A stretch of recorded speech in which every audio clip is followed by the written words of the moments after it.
तो इतना अच्छा बजट इस बार union finance minister Shrimati Sitharaman ji जिस तरह पेश किए हैं, ये मैं समझता हूँ ये एक यूनिक बजट हुआ है और ख़ास करके युवाओं के लिए, महिला के लिए, फिर जो गरीब हैं उनके लिए तो बहुत ही मैं समझता हूँ इतना अच्छा बजट मैं पहले तो कभी नहीं देखा। इस बार जो बजट हुआ, आप जहाँ तक कृषक का बात है, फार्मर्स का बात है, उनको भी देखा गया है।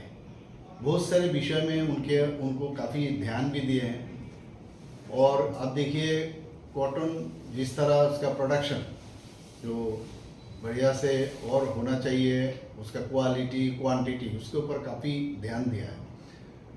और हमारा जो युवा है उनके लिए स्टार्टअप एक बहुत बड़ी, माननीय प्रधानमंत्री नरेंद्र मोदी जी इसको हमेशा सोचते हैं कि स्टार्टअप के माध्यम से हमारा जो यूथ है इनको आगे लाया जाए, उनका जो इनोवेटिव आइडिया है वो काम में लगाए, उसके ऊपर काफ़ी ध्यान दिया है। क्योंकि खाली एम्प्लॉयमेंट और जॉब देके, मैंने सरकारी जॉब देके सबको खुश नहीं कर सकते, तो इसीलिए स्टार्टअप में काफ़ी उन्होंने जोर दिया है। और हमने ये भी देखा जो मेडिकल सीट के लिए भी उन्होंने कोशिश किया कि मेडिकल सीट आने वाले दिन बहुत और बढ़े, तो इसके ऊपर भी काफ़ी जोर दिया है। उड़ान स्कीम के बारे में भी हम लोग देख चुके हैं। उड़ान स्कीम से कम 122 न्यू डेस्टिनेशन के ऊपर ध्यान दिया पूरा भारत में। टूरिज्म डेस्टिनेशन और 50 नया जो जगह न्यू 50 न्यू डेस्टिनेशन है टूरिस्ट, उसका डेवलप बढ़िया से करें ताकि बाहर से लोग आए और जो इनको फैसिलिटीज जितना होना चाहिए एक टूरिस्ट एरिया में इंटरनेशनल लेवल पर, उसका भी काफ़ी जोर दिया है।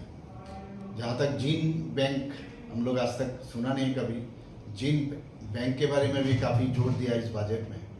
इससे आने वाले दिन जो फूड सिक्योरिटी इसके ऊपर काफ़ी उसमें रखा गया है इस बजट में। और बिहार में इस बार हमने देखा ग्रीनफील्ड एयरपोर्ट, उसका बात भी इस बजट में काफ़ी जिक्र किया है। और जो 30 लाइफ सेविंग ड्रग्स, इनका भी हमने देखा, ये कस्टम ड्यूटीज जो उसमें एग्जम्पशन दिया गया है। सबसे बड़ी बात है जो इनकम टैक्स, जो अगर 12 लाख तक किसी को इनकम टैक्स फ्री कर दिया है, ये बहुत बड़ी बात है। और बहुत सारे चीज़ इस बार बजट में आया है। और इंफ्रास्ट्रक्चर डेवलपमेंट, उसके बाद जितना हेरिटेज एरिया है, हेरिटेज को डेवलपमेंट करने के लिए, इंडिया में तो हेरिटेज का कमी नहीं है। और न्यूक्लियर एनर्जी, इसके ऊपर भी काफ़ी ध्यान दिया। मैं समझता हूँ ये एक कॉम्प्रिहेंसिव और इंक्लूसिव बजट है। मैं इसीलिए सर्वप्रथम हमारे श्रद्धेय प्रधानमंत्री श्री नरेंद्र मोदी जी को मैं धन्यवाद देना चाहता हूँ। मैं धन्यवाद देना चाहता हूँ union finance minister Shrimati Sitharaman ji को।